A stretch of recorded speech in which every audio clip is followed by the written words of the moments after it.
Hello नमस्कार friends, हमारे channel में आपका स्वागत है। हम आपको बहुत ही महत्वपूर्ण जानकारी देने वाले हैं अतिथि शिक्षकों के नियमितीकरण को लेकर। भोपाल से अतिथि शिक्षकों का कहना है कि अतिथि शिक्षक कल्चर खत्म करके इनका नियमितीकरण किया है, इनकी नौकरी पक्की की जाए, क्योंकि अतिथि शिक्षकों को निकाला जा रहा है। जहाँ ट्रांसफ़र प्रमोशन से कोई शिक्षक पहुँच रहा है और अतिथि शिक्षक भोपाल में एक बड़ा आंदोलन कर रहे हैं और सरकार के सामने अपनी मांगे रखे हुए कि इनकी विभागीय परीक्षा लिया जाए, इनका नियमितीकरण किया जाए। इनको 15-16 वर्ष हो गए, 17 वर्ष हो गए किसी को कार्य करते हुए। इनका भविष्य असुरक्षित, इनका भविष्य सुरक्षित किया जाए। इसको लेकर भोपाल में निरंतर प्रयास कर रहे हैं कि इनका नियमितीकरण हो सके। और अभी जो DPI ने आदेश निकाला है कि अतिथि शिक्षकों को डायरेक्ट परमानेंट नहीं किया जा सके, इसके विरोध में भी अतिथि शिक्षक भोपाल में बैठे हुए हैं। तो मैं लाइव वार्ता आपको सुनाने वाला हूँ, क्या हुआ अतिथि शिक्षकों के साथ में और सरकार से क्या वार्ता हुई कि नहीं हुई। तो वीडियो पूरा जरूर देखें। वीडियो अच्छा लगे तो लाइक करें और चैनल को सब्सक्राइब जरूर कर लें। ऐसे न्यू अपडेट पाने के लिए वीडियो में बने रहें। वीडियो पूरा जरूर देखें। तो क्या अभी आपकी नौकरी चली गई है कि अभी पढ़ा रहे हैं? ट्रांसफर हो गई, मैडम आ गई, प्रिंसिपल ने बोल दिया कि कल से मत आना। कितने साल से पढ़ा रहे हैं? 17 साल से। में तो हर बार मेरा 100% रिजल्ट रहा है। वर्ग 1, 2 और 3 में क्वालिफाई भी हुई, कोई सुनवाई नहीं हो रही। प्राथमिक शिक्षक है? मैं नहीं, वर्ग 1 के शिक्षक है। क्या बचेगी? मेरा तो केवल एक ही सहारा था, वो छिन गया। अब मैं क्या करूँगा? अपना परिवार कैसे पाल करूँ? पिताजी बीमार है, मिसेज बीमार है, ये दूसरे से उधार लेके आया हूँ मैं कुछ ना, और मुझे अभी जाने नहीं दिया जा रहा है। होगा कुछ करना पड़ेगा, बार आना पड़ेगा। बात सुनाएंगे। 17 साल हो गई। ऐसी व्यथा सर, इसके जैसे कई सैकड़ों यहाँ पर मौजूद है जिनके साथ ऐसा इतने बाहर कर दिए हैं। 70,000 अतिथि कार्यरत थे। मेरे दिल से तो क्या होगा भाई, ये भी सहयोग कर रहा है, प्रशासन भी सहयोग कर रहा है, ऐसा नहीं उस प्रशासन का। नमस्कार, मैं हूं अस्मिता दुबे। आप जिनको सुन रहे थे ये अतिथि शिक्षक थे। इनका नाम प्रहलाद विश्वकर्मा है। प्रहलाद विदिशा जिले से आते हैं और अंग्रेजी पढ़ाते हैं। अब स्कूल के प्रिंसिपल ने उन्हें कहा कि वो अब नहीं आएंगे। प्रहलाद प्रदर्शन में फूट फूट कर रोए और अपनी आप बीती बताई। मध्य प्रदेश के अतिथि शिक्षकों ने एक बार फिर मोर्चा खोल दिया है। नियमितीकरण की मांग को लेकर अलग अलग जिलों से बड़ी संख्या में अतिथि शिक्षक राजधानी भोपाल के अंबेडकर पार्क पहुंचे। प्रदर्शन के दौरान तेज धूप की वजह से कई अतिथि शिक्षक बेहोश हो गए। कई बार पुलिस से झड़प भी हुई। कांग्रेस प्रदेश अध्यक्ष जीतू पटवारी भी अतिथि शिक्षकों को समर्थन देने प्रदर्शन में पहुंचे थे। और इसी पर हमारे साथ सहयोगी आकाश द्विवेदी जुड़ चुके हैं और साथ ही साथ हमारे साथ खास पैनल चर्चा के लिए जुड़ेंगे, जहां BM खान अतिथि शिक्षक संघ जुड़ेंगे, साथ ही साथ प्रेमपाल शर्मा शिक्षाविद हैं, ये भी जुड़ेंगे। सबसे पहले आकाश आपकी ओर आना चाहूंगी। तस्वीरें हमने दिखाई, वो वीडियो दिखाई और दर्द दिखाया। आप उस दौरान मौजूद थे प्रदर्शन में, किस तरह से लोगों की पीड़ा? सबसे पहले ये बता दूं कि प्रदर्शन अभी भी जारी था। अब से कुछ देर पहले पुलिस ने अतिथि शिक्षकों को अंबेडकर पार्क से खदेड़ दिया है। हम इस वक्त लिंक रोड पर मौजूद हैं और करीब 3 किलोमीटर तक पुलिस खदेड़ते हुए अतिथि शिक्षकों को आई है। आगे भी पुलिस अतिथि शिक्षकों को लेकर गई है। मैं अभी जहां बीच में मौजूद हूं, मेरे साथ कई अतिथि शिक्षक हैं जिन्हें खदेड़ा गया है, जो सुबह से यहां पर मौजूद थे और ये अलग अलग जिलों से होकर आए हैं। विदिशा जिले के प्रहलाद भी मेरे साथ हैं, जिन्हें अभी कुछ दिन पहले स्कूल से ये कहा गया कि आप कल से स्कूल मत आइएगा क्योंकि इनकी जगह पर कोई शिक्षक आ गया है। अभी क्या हुआ आपके साथ? अभी ये होगा, मैं पिछले 17 सालों से कार्यरत था और मेरा रिजल्ट भी 100% रहा है हर साल और पिछली वर्ष, और मैं कार्य करता रहा, किंतु एक ट्रांसफ़र होकर मैडम आ गई और प्राचार्य जी ने कह दिया कि अब कल से तुम मत आना बिल्कुल। जब मेरे दिल पे ये आघात हुआ तो मैं इसका बयान नहीं कर सकता हूं, क्योंकि जो मेरे साथ हुआ है ऐसा ही बहुत अतिथि शिक्षकों के साथ हुआ है। मैं सरकार से निवेदन करना चाहता हूं कि ऐसा अन्याय मत करो हमारे साथ। हमने कोई गुनाह नहीं किया है, हमने टेट पास भी कर लिया है, तीनों वर्ग 1, वर्ग 2 और वर्ग 3 सभी में पास हैं, और ऐसा हमारे साथ अन्याय मत करो। आप ट्रांसफर करा देते हैं। यहाँ बैठे थे, आप लोगों को क्या क्या कहा गया? आप घर जाइए। अभी हम सब दिन से बैठे थे बढ़िया आराम से, भजन कीर्तन कर रहे थे, कोई गदर नहीं कर रहे थे, किंतु प्रशासन ने हमें वहां से लाठी मार मार कर खदेड़ कर भगा दिया गया है। अच्छा, आप लोग को भी भगाया गया? उनने अंधाधुन लाठियां चार्ज करी, उन्हें देखे नहीं, मेरे पैर में खुद लगा है लाठी में। कैसे प्रशासन ने, महिलाएं उन्हें नहीं दिख रही, उन्हें इतनी भयानक लाठी चार्ज करी, मेरे पैर में खुद लगा है। शिक्षक को भी अत्याचार करे उन्होंने, बिल्कुल उन्होंने हम लोगों की भावनाओं को नहीं समझा है बिल्कुल। आज हम कैसे जाएंगे घर, अपने घर में जाके क्या बोलेंगे अपने बच्चों से? मैं नरसिंहपुर जिले से आई हूँ। अब घर जाने की कोई व्यवस्था नहीं। अभी घर किससे जाएंगे हम, कैसे जाएंगे? अपने बच्चे को क्या जवाब देंगे अपने घर में जाके? पुलिस ने आपको भी मारा है? लगे, मेरे पैर में लगे, उन्हें भीड़ भाड़ में धक्का दिए, लाठी चार्ज हुई है, मेरे पैर में हुई है। किसी को नहीं छोड़े हैं, लाठियां मारे हैं। महिलाएं तक को नहीं छोड़ा उन्होंने, महिलाएं मारते, ठीक है, जेंट्स पुलिस ने लाठी चार्ज करी है मेरे ऊपर। इन महिलाओं की आंखों में आंसू है, जेंट्स पुलिस ने इनके ऊपर लाठीचार्ज किया है, ये बहुत गंभीर आरोप है। सर, मैं नरसिंहपुर जिला से विजेंद्र नेमा, अतिथि शिक्षक उपाध्यक्ष बोल रहा हूँ। मेरे सामने इस बच्ची को बहुत मारा पीटा है, जब मेरे जिले की बच्ची है ये, और हम न्याय संगत 17 साल से अतिथि शिक्षक की हम सेवाएं दे रहे हैं, उसके बाद हम न्याय संगत परमिशन लेने। आज आप लोग रात भर यहाँ बैठना चाहते थे? हम लोग रात भर यहाँ बैठना चाहते, तब तक बैठना चाहते थे जब तक कि वो निर्णय न देते। हम लोगों की एक ही मांग थी, या कि नियमितीकरण करिए, या कि एक कलम से हम लोगों को आप निरस्त कर दीजिए कि अतिथि शिक्षक प्रणाली अब पूरी तरह से खत्म की जाती। आज कोई बातचीत नहीं हुई?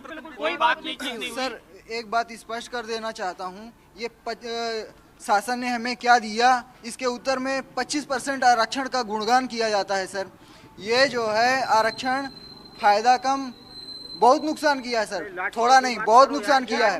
लाठी की बात करिए, वो तो अभी जो हुआ है लाठी चार्ज की गई। हम लोग शांतिपूर्ण बैठे थे, वहीं पे मंदिर थी, वहीं पे भजन गा रहे थे, कीर्तन कर रहे थे ढोलक बजा के, शांतिपूर्वक हम लोग वहाँ पे थे, लेकिन हम लोगों के ऊपर लाठी चार्ज किया गया। यहाँ तक लाडली बहनाएं थी, उनके ऊपर लाठी चार्ज किया गया। बिल्कुल एक बहुत अच्छी बात यहाँ पर कहते हुए नजर आ रहे हैं, लाडली बहना का जिक्र किया, और लाडली बहनों को हर महीने पैसे जाते हैं उनके खाते में, इतना सम्मान दिया गया चुनाव के दौरान। और जब उन महिलाओं को, जब शिक्षा अतिथि शिक्षक हैं और वो नियमितीकरण की मांग कर रहे थे, उनके ऊपर लाठियां भांजी गई। हमारे साथ प्रेमपाल शर्मा जी मौजूद हैं। लगातार हम दिखा रहे हैं कि किस तरह से जो प्रदर्शनकारी अतिथि शिक्षक हैं अपनी पीड़ा, अपने आंसू दिखा रहे हैं, किस तरह से परेशान हैं। लेकिन एक अहम सवाल ये बनता है कि क्या शिक्षण जैसे काम में ठेका पर चलाना ये उचित है क्या? अस्मिता जी, मेरे ख्याल से जो भी इन आंसुओं को देख रहा होगा, आप अपने घर की कामवाली को भी निकालते हैं तब भी आपको दर्द होता है, उसके लिए भी दर्द होता है।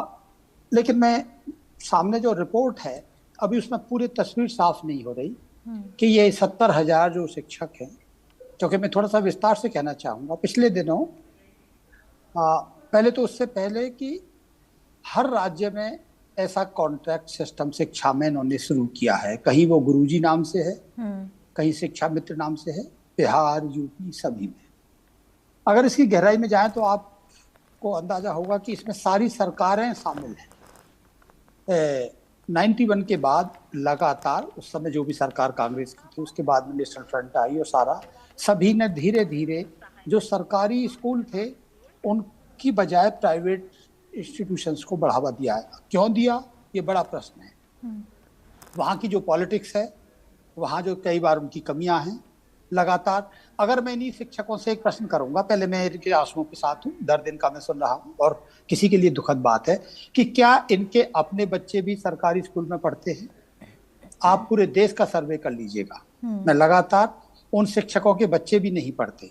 दिल्ली विश्वविद्यालय में जो कहते हैं कि और कॉलेज बढ़ा है, लेकिन उनके बच्चे कोचिंग इंस्टीट्यूट में जाते हैं, अशोका यूनिवर्सिटी में जाते हैं, गलगोटिया में जाते हैं, एमआईटी में जाते हैं। ये हमारे देश का आडंबर है। और ये आज उस दिन, जिस दिन महात्मा गांधी का जन्मदिन है, जो लगातार एक बराबरी की बातें करते थे और शिक्षा के मामले में बहुत गंभीर, उनकी नई तालीम से लेकर उन प्रश्नों को, मैं अभी इनको थोड़ी देर के लिए छोड़ रहा हूँ। मैं जो बात ये कहना चाह रहा हूँ कि आखिर इनके नियमितीकरण के लिए सरकार ने कुछ नियम पिछले दिनों बनाए थे, जैसे सीटेट एग्जाम, उसके बाद में स्टेट का।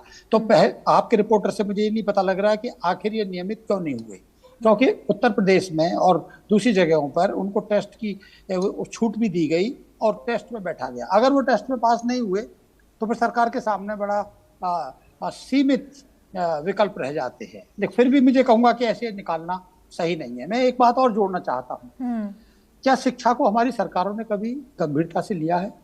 संविधान की बात रोज होती है, कई राजनीतिक पार्टी कई तरह के नाटक करती है। संविधान में सबके लिए समान शिक्षा की बात है। डॉक्टर कोठारी ने अपनी कोठारी जो शिक्षा की हमारी अब तक की सबसे अच्छी रिपोर्ट है 64 से 66, उसमें समान शिक्षा की बात की है। मैं अपनी बात को बहुत जल्द ब्रीफ में करूंगा। क्या उस समानता की तरफ हम बढ़े हैं? 1990 में हमारे लगभग 90% हम सब लोग सरकारी स्कूलों में पढ़े हैं। आज इस समय 45% है। आखिर शिक्षक भी थोड़ा सा तो जिम्मेदार है, लेकिन सरकार ज्यादा जिम्मेदार है कि हम ऐसी समान शिक्षा क्यों नहीं कर पाए। शिक्षक की जिम्मेदारी पर आपने सवाल उठाया और मैं चाहूंगी आकाश यही सवाल आप जो लोग वहां पर मौजूद हैं उनसे ही पूछे, क्योंकि एक अहम चीज इन्होंने पूछी है कि बहुत सारे शिक्षक यहाँ पर हैं, अपने नियमितीकरण की मांग कर रहे हैं, लेकिन उनके खुद के बच्चे भी सरकारी स्कूल में नहीं पढ़ते हैं या फिर सरकारी कॉलेजेस में जाने से बचते हैं।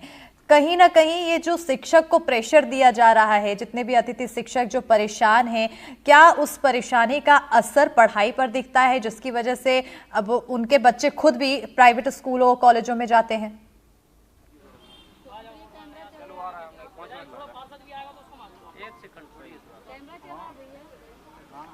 आकाश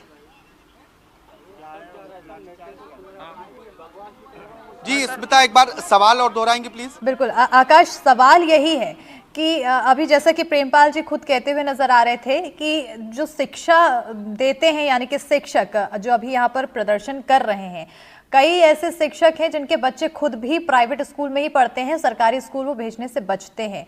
लेकिन मेरा इसमें सवाल ये जुड़ रहा है कि क्या उनकी परेशानी की वजह से क्या उनके पढ़ाई में कहीं ना कहीं विलंब आता है, दिक्कत होती है, असर दिखता है, और उन असर को देखने के बाद वो खुद भी सोचते हैं कि हमें अपने बच्चों को सरकारी स्कूलों में नहीं भेजना चाहिए।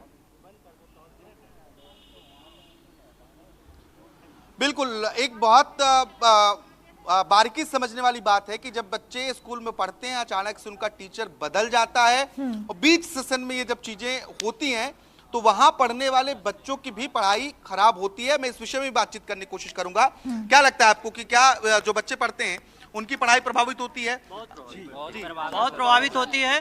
यहाँ तक कि ऐसी कंडीशन, आज की जो कंडीशन, अभी तक उस विषय में विषय टीचर नियुक्त नहीं हुए हैं। अतिथि शिक्षकों की प्रक्रिया जो है चल रही है, क्वार्टरली एग्जाम हो गया है। अभी 15 दिन पहले से अच्छे शिक्षक कुछ आए हुए हैं, कुछ अभी भी ऐसा है कि जहाँ एक विषय टीचर है ही नहीं है, क्वार्टरली एग्जाम हो गया। शिक्षा विहीन शालाएं हैं सर, और अगर एक दो टीचर रख भी लेते हैं, अतिथि शिक्षक रख लेते हैं, तो पूरा भांडा क्या है अतिथियों के ऊपर छोड़ देते हैं। जैसे हमें 4 महीने अगर मौका देते हैं पढ़ाने के लिए, उसके बाद कहा जाता है कि तुम्हारा 30% से कम रिजल्ट है, तुम बाहर हो। ये बहुत गलत है। आपको क्या लगता है? हाँ सर, ये गलत है। जैसे 3 महीने शिक्षा जुलाई, अगस्त, सितंबर हो चुका है, अब वो टीचर रखते भी 1 महीने बाद। सर बच्चों को तो आधा साल वर्ष खत्म हो चुका है सर। हर साल ये परिस्थितियां बनती हैं जी, हर साल होता है सर ऐसा। अतिथि शिक्षकों को सर जानबूझ के लेट लिया जाता है ताकि 1 या 2 महीने उनका वेतन जो है बचा लिया जाए, पैसा रख लिया जाए। अभी आपकी वेतन कब से मिल रहा है? सर 1.5 महीने हो गए, मेरा अप्रैल माह का वेतन नहीं मिला सर। और अभी सर मेरी ज्वाइनिंग इन्होंने DPI ने अटका के रख दी सर। मेरे मोबाइल से ज्वाइन रिक्वेस्ट भेजी है इन्होंने मेरे स्कूल में, और जब मैंने भेजा तो स्कूल में मेरी ज्वाइन रिक्वेस्ट गई ही नहीं। और पूरा DPI इतना बड़ा कार्य ये कह रहा है कि हम आपको सीधी भर्ती में 25% आरक्षण दे रहे हैं, इसमें क्या दिक्कत है? वो तो पहले से है, 2018 से है वो। और इसके अलावा लोगों को अंदर कर दिया गया है, बहुत सारे फर्जी सर्टिफिकेट, बहुत सारे फर्जी सर्टिफिकेट बना के उन लोगों को DPI के द्वारा अंदर किया गया। तरीके के फर्जी सर्टिफिकेट, फर्जी DO के द्वारा वहाँ पर अतिथि शिक्षकों के बहुत सारे अनुभव नकली सर्टिफिकेट बनाए गए, उनको भर्ती प्रक्रिया में बहुत सारे लोग बाहर हुए हैं, लेकिन इसके बाद भी अतिथि शिक्षकों को 25% आरक्षण। लोग हैं जिन्होंने पढ़ाई नहीं है और अतिथि शिक्षक बन गया है सर, उनका सर्टिफिकेट विषय है कि गत वर्ष 60 टर्म पे अतिथि शिक्षकों को रखा गया था। मान लीजिए कोई रेगुलर टीचर खत्म हो जाता है, उसका नाम उस पोर्टल से नहीं हटाया जाता, उस समय 60 टर्म वैकेंसी शो करके अतिथि शिक्षक को रख लिया जाता था। उसमें अतिथि शिक्षक की क्या गलती है? बताइए, आज अति शिक्षक 60 नंबर वाले यथापि उनकी नियुक्ति ही नहीं हो पा रही है। आज उनकी मतलब पूरे सत्र गुजर गया, लेकिन 60 टर्म की एक भी आज तक नहीं, पूरे मध्य प्रदेश में 60 टर्म की भर्ती नहीं हुई है। तो मेरा आपका और आपके चैनल के माध्यम से निवेदन है कि 60 टर्म की भर्तियां कराई जाएं और शिक्षक। कई लोग आपके साथ के हाई कोर्ट पहुंचे, हाई कोर्ट ने डीपीआई को निराकरण के लिए कहा, डीपीआई ने कहा 25% आरक्षण दे रहे हैं, सीधी भर्ती, सीधे आपको नियमित किया जाए, ऐसा भर्ती नियमों में कोई भी प्रावधान नहीं है। 30%, यहाँ तक कि 30% का हवाला देके अतिथियों को 30% से कम जिसका रिजल्ट है उन अतिथि शिक्षकों को निकाल दिया जाता है। सबसे लोगों को निकाला गया अब तक? अब हमारे यहाँ लगभग 30,000 के आसपास बाहर हो गए हैं सर। और समस्या ये है सर, सबसे बड़ी समस्या ये है सर कि ये नियम सिर्फ अतिथि शिक्षकों के लिए लागू किया जाता है। रेगुलर टीचर भी तो पढ़ा रहे हैं, उनका भी रिजल्ट अगर कम होता है तो उनके ऊपर कोई निकाला जाता, उनके ऊपर कोई कार्रवाई नहीं की जाती। शिक्षकों को जो है ब्लैक लिस्टेड कर दिया जाता है। सभी बिल्कुल आकाश, ये कहीं ना कहीं सज्जन ने जो बात कही है इससे एक अहम सवाल उठता है। प्रेमपाल जी, आपसे सवाल पूछना चाहूंगी। शिक्षा अतिथि शिक्षक भी देते हैं, पूरी मेहनत के साथ वो बच्चों को पढ़ाते हैं, हर एक अहम चीजें, हर एक मुद्दों पर जानकारी देते हैं और एक उभरता हुआ सितारा वो निकालते हैं स्कूल कॉलेजेस से। लेकिन क्या उनके पढ़ाने के तरीके में कुछ कमी है जो उनको बाकी के टीचर्स के बराबर का सम्मान नहीं मिल पा रहा है, नियमितीकरण नहीं हो पा रही है, या फिर पैसे कम है, या फिर कभी भी निकाल दिया जाए, उनकी मेहनत नाकाफी है?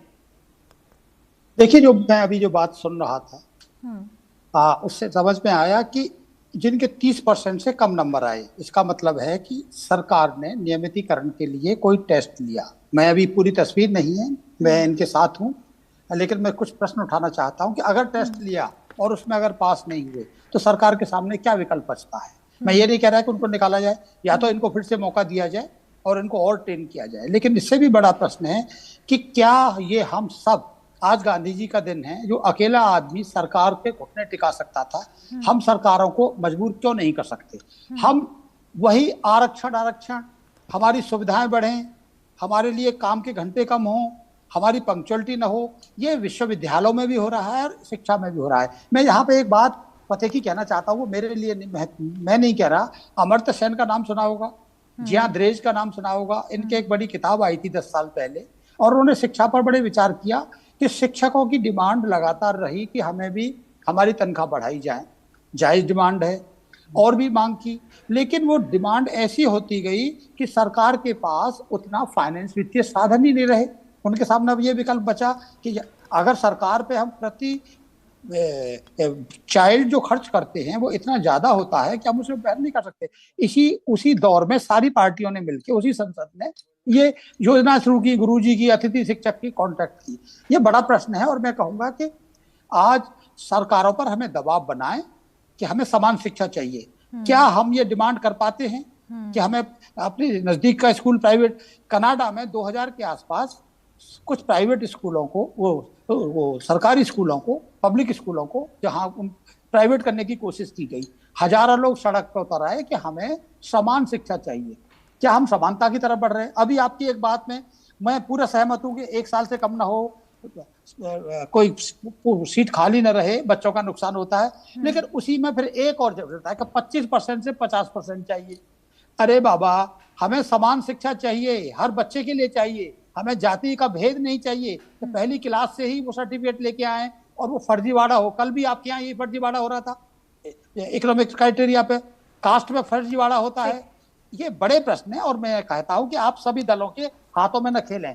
कह रहे हैं कि हम भजन कर रहे हैं, अरे हमें भजन नहीं चाहिए, हमें मंदिर नहीं चाहिए, हमें स्कूल की शिक्षा चाहिए। अब सरकार के सामने अगर आप ये आए हैं तो इनको खदेड़ के बाहर न करें, इनकी मांग को करें, और इनको अगर दोबारा से टेस्ट हो तो ये टेस्ट के लिए तैयार रहें। ये नहीं कि उससे बचने की कोशिश हो। ठीक है आकाश, मैं चाहूंगी कि आपके पास जितने भी शिक्षक मौजूद हैं, क्योंकि काफी परेशान नजर आ रहे हैं, अपनी हर एक इंसान अपनी पीड़ा बता रहा है और बता रहे हैं किस तरह से उनका शोषण हो रहा है।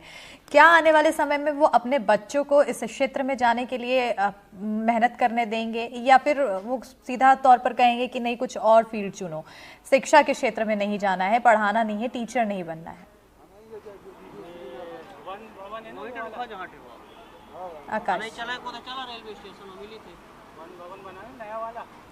जी, मैं इस बात को लेकर बातचीत भी करूंगा, क्योंकि ये आज का मसला नहीं है। लंबे समय से इस बात पर चर्चा होती रही है, प्रदर्शन होते रहे हैं, और इससे बड़े स्तर पर भी प्रदर्शन हुए, और सरकारें बातचीत करती हैं, लेकिन अभी भी स्थितियां ज्यों की त्यों क्यों बनी हुई हैं, सवाल ये भी है। मामला हाईकोर्ट पहुंचता है, हाईकोर्ट के भी निर्देश होते हैं। अब आगे आप लोगों की क्या प्लानिंग है? आगे सर जो निर्देश हुआ है हाईकोर्ट का, उसमें उनने जो निराकरण के लिए बोला था सर, वो निराकरण डीपीआई ने दे दिया, उसमें साफ कर दिया कि हम सीधे आपको नियमित नहीं कर रहे हैं। जी सर, वो हम मानते हैं, लेकिन सर ये हुआ है जैसे ये जो 25% का मामला है रिजर्वेशन का सर, वो 2018 से अभी 2 सितंबर को 2023 में तत्कालीन मुख्यमंत्री श्री शिवराज सिंह चौहान जी ने यहाँ महापंचायत बुलाई थी सर भोपाल में, और उन्होंने बकायदा सभी के सामने कुछ घोषणाएं की थी, जिसमें डीपीआई के भी मतलब सभी महापंचायत की कई घोषणाएं थी, उस पर आगे बताइए सर। तो उसमें भी ये था कि 25 की जगह हम 50% रिजर्वेशन देंगे,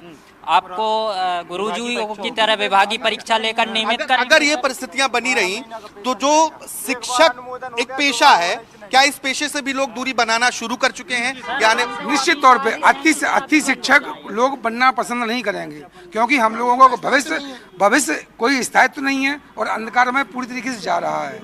सर, इस तरीके से जो इन्होंने बर्ताव किया है, ये हमारे मध्य प्रदेश सरकार को शोभा नहीं देता है। जैसी मनमोहन सरकार का जो नाम है सर, जो हमें वादे किए थे मुख्यमंत्री शिवराज सिंह किए थे। आप कितने साल से पढ़ा रहे हैं? सर मैं 16 साल से पढ़ा हूँ। क्या विषय पढ़ाते हैं? सर मैं हिंदी और सोशल साइंस दोनों पढ़ाता हूँ सर। और आज क्या हालत है? आज अभी पढ़ा रहे हैं कि अभी नहीं पढ़ा? सर अभी भयग्रस्त हूँ, शायद कोई मेरी जगह पे आ जाए तो मैं उसी दिन बाहर हो जाऊंगा। तो क्या तो नहीं है। सबसे बड़ी समस्या ये है कि हम लोग जैसे जुलाई में हम लोगों का जो है नियुक्ति हो गई। नियुक्ति के बाद ये कंडीशन, हमने 18,000 पेमेंट है। हम लोग ये सोचे कि चलो अब ये है कि अब 10 महीने हम लोगों के बच्चे पढ़ लेंगे, ठीक से खाने पाने की व्यवस्था हो जाएगी। ठीक 1 हफ्ते 7 दिन बाद कोई टीचर आ जाता है, फिर हम लोग हटा दिए जाते हैं। मतलब आप क्या कह रहे हैं? डीपीआई कहती है कि शासन के पास जाओ, शासन कहता है कोर्ट में जाओ, कोर्ट कहता है डीपीआई के पास जाओ। अति बराबर चक्कर लगा रहा है, ना तो डीपीआई समाधान कर रही है, ना कोर्ट समाधान कर रहा है, ना शासन समाधान कर रही है। आखिर समाधान होगा कैसे? जब 70,000 शिक्षकों को नियमित करना, ये भी सरकार के लिए एक बहुत बड़ी चुनौती है। वित्तीय प्रबंधन इसके लिए करना बहुत बड़ी चुनौती है। सर कोई बड़ी चुनौती नहीं है, हम इसी वेतन पर 4 साल काम करेंगे। हमें तो नियमित करो या ये पूरी व्यवस्था बंद करो। अतिथि शिक्षक पर नौकरी नहीं करना है मुझे। अन्य राज्यों में व्यवस्था है, जैसे यूपी में है, फिक्स वेतन देते हैं लेकिन उन्हें हटाया नहीं जाता है। छत्तीसगढ़ में है, फिक्स वेतन देते हैं लेकिन उन्हें हटाया नहीं जाता है। देखिए अपने यहाँ ये नहीं है। अपने यहाँ क्या होता है, 20 सत्र में निकाल दिया। अभी अतिशय से 10 से 12 हजार लोगों को 3 माह पढ़ाने के बाद निकाल दिया गया। तो हम लोगों की मांग ये है कि बीच में हम लोगों को हटाया ना जाए। जी कहते हुए नजर आ रहे हैं कि अतिथि शिक्षक की व्यवस्था ही खत्म करनी चाहिए। तो क्या माना जाए, अब इनको अगर परीक्षा दी जाती है, कुछ परसेंटेज तक पहुंचते हैं, तो अतिथि शिक्षक की अगर उन्हें वैकेंसी में भर्ती होती है तो क्या उन्हें भर्ती नहीं चाहिए? बिल्कुल अतिथि शिक्षक बनना ही नहीं है, ये पूरा मामला ही खत्म कर देना चाहिए। एक नौकरी एक तरह से कट जाएगी ना। देखिए, ये शिक्षक उत्तर प्रदेश और छत्तीसगढ़ से राज्यों के नियमों का हवाला दे रहे हैं। जो बीते दिन स्कूल शिक्षा मंत्री ये कह रहे थे कि हमें वित्तीय प्रबंधन करना होगा, सैलरी देना बहुत मुश्किल हो जाता है, लेकिन ये कह रहे हैं कि उसी सैलरी पर काम कर लेंगे। अगर ये हालात बन रही है तो क्या आप लोग अतिथि शिक्षक बनना पसंद ही नहीं कर रहे हैं? नहीं कर रहे। हम लोगों की मांगी है सर कि हम लोगों को या कि आप नियमित कर दीजिए या कि आप हटा दीजिए। व्यवस्था बंद करो, अतिथि शिक्षक की व्यवस्था ही बंद कर दीजिए। अगर आप नियमित नहीं कर सकते, हम लोगों की व्यवस्था नहीं कर सकते, तो आप ये व्यवस्था ही हटा दीजिए। आप लोग क्या करेंगे अगर ये व्यवस्था बंद हो गई? तो फिर आप लोगों का भविष्य तो और भी संकट में। सर हमारा भविष्य इससे पहले ही संकट में पड़ चुका है, क्योंकि हमने ये नहीं बोला था कि आप अतिथि जैसी कोई योजना लॉन्च करें या फिर किसी को झूठा आश्वासन देकर के किसी के फ्यूचर के साथ खिलवाड़ किया जाए। पहली बात। दूसरी चीज, मैं जहां खड़ी हूं, मैं श्रद्धा त्रिपाठी डिस्ट्रिक्ट रीवा से बात कर रही हूं। पहली बात तो हम जहां खड़े हैं उस वक्त में अपने आप को सेफ नहीं महसूस कर रहे हैं, क्योंकि जो शासन की मंशा अभी भी हमारे पूछे अपने सिविल सर्वेंट को भेजी है। हम जानना चाहते हैं कि क्यों भेजा गया है। हम लोग कोई अपराधी है, क्रिमिनल है? क्यों भेजा गया है रात में हमारे पीछे? किसी भी लेडीज पुलिस हो या जेंट्स पुलिस हो। पहली बात तो अभी जो हमारी माताओं बहनों के साथ लेडीज वहाँ जो लेटी हुई थी, उन पर जो लाठियां चार्ज किया गया है, इसका जो अपमान हुआ है, इसका एक एक अस्तित्व जो हम लोगों का वहाँ नष्ट किया गया है। जो जैसी बातें हुई हैं, अभी एक भैया मेरे सामने खड़े थे, उनके हाथ में लठ लगी हुई थी और उनके मैं तो खैर मैंने सोचा भी था, अगर मेरे ऊपर कोई ऐसे असम्मानजनक शब्द या कि लाठीचार्ज का प्रयोग हुआ होता तो मैं मर मिट जाती, लेकिन मैं अपना बदला उसी वक्त लेके आती। मैं ये सब चीज़ें बर्दाश्त नहीं कर सकती हूँ। दूसरी चीज़, जो सीएम शिवराज सिंह चौहान जी झूठे आश्वासन दे करके आज हम लोग के साथ, जिंदगी के साथ खिलवाड़ कर रहे हैं, हमारे ऊपर लाठीचार्ज, अपने बल पद पावर का प्रयोग कर रहे हैं, ये चीज़ें हमने उनको नहीं बोली थी पंचायत में घोषणाएं करने के लिए। उन्होंने अपनी जीत के लिए, खुद बुलाया था, खुद की जीत के लिए उन्होंने पंचायत रखी, महापंचायत में उन्होंने योजनाओं को लॉन्च किया, उन्होंने लाडली बहन आप चुनाव के पहले लॉन्च किया, उन्होंने सारी जितनी भी योजनाएं हैं चुनाव के 3 महीने 4 महीने पहले लॉन्च किया है। अति शिक्षक जो सिस्टम है वो आज का नहीं है, कांग्रेस के कार्यकाल का है। कार्यकाल में भी बड़ा प्रदर्शन हुआ 2018 में जब कांग्रेस की सरकार बनी थी, उस वक्त भी विपक्ष आपके पास आया, आज भी विपक्ष आपके पास आया, लेकिन समाधान तो नहीं निकला कुछ। नहीं, समाधान कोई नहीं। सर इसमें सर डीपीआई ने बहुत अच्छे से बताया भी था मुख्यमंत्री शिवराज सिंह चौहान जी को कि वेतन कहां से आएगा, इसका आवंटन कैसे होगा। इस सब कुछ सोचने के बाद उन्होंने पूरी नीति बना के महापंचायत में ऐलान किया था। समाधान यहाँ पर नहीं निकल पा रहा है और इसी समाधान के चक्कर में बार बार प्रदर्शन होते हैं, कई लोगों के आंसू बहते हैं, कई लोगों को लाठी झेलना पड़ता है। आखिरी सवाल, आखिरी मिनट बचा हुआ है, बहुत संक्षेप में चाहूंगी प्रेमलाल शर्मा जी आपसे, क्या सरकारी स्कूली शिक्षा का इतना ज्यादा कमजोर करना ये कहीं ना कहीं गलत नहीं है? इसको हम स्ट्रॉन्ग कर सकते हैं, इसके लिए कुछ अलग तरह से नीति नहीं बनाई जानी चाहिए? बिल्कुल, मैं आपसे पूरा 100% सहमत हूँ। संविधान की पूरा समानता का सबसे पहला कदम यही है और किसी देश को बदलने के लिए भी, लेकिन हमारे राजनेता हैं लगातार उससे बच रहे हैं। अब रास्ता क्या है? अगर आज 2 अक्टूबर की याद करें तो हम सरकार को मजबूर करें कि हमारे लिए सभी, पहले तो हमारी डिमांड ये हो कि हम समान शिक्षा चाहते हैं। देखिए बड़ा यूटोपियन है ये, लेकिन समाधान वही नहीं गया। राजनेता आपको लालच देते हैं कि हम 50% कर देंगे, कुछ कहेंगे हम 70% कर देंगे। राजनीति अगर वो कर रहे हैं तो हम भी उसमें लालच में आ जाते हैं। मेरा साहब लास्ट सॉल्यूशन ये है कि अगर 70,000 है तो सरकार इनके सामने कोई विकल्प रखे कि आपका एक टेस्ट होगा, उसके लिए इनको तैयार रहना होगा। बिल्कुल, कहीं ना कहीं यहाँ पर एक विकल्प यही निकल कर आता है कि कुछ एक टेस्ट एग्जाम जैसी यहाँ पर विकल्प देनी चाहिए और जिसके बाद अपनी काबिलियत जो अतिथि शिक्षक हैं वो दर्शा सकते हैं। बहरहाल अब आने वाले समय में आखिर इनकी मांग, इनके प्रदर्शन का असर क्या होगा, ये तो खैर इस पर नजर बनी रहेगी। बहुत शुक्रिया आकाश और साथ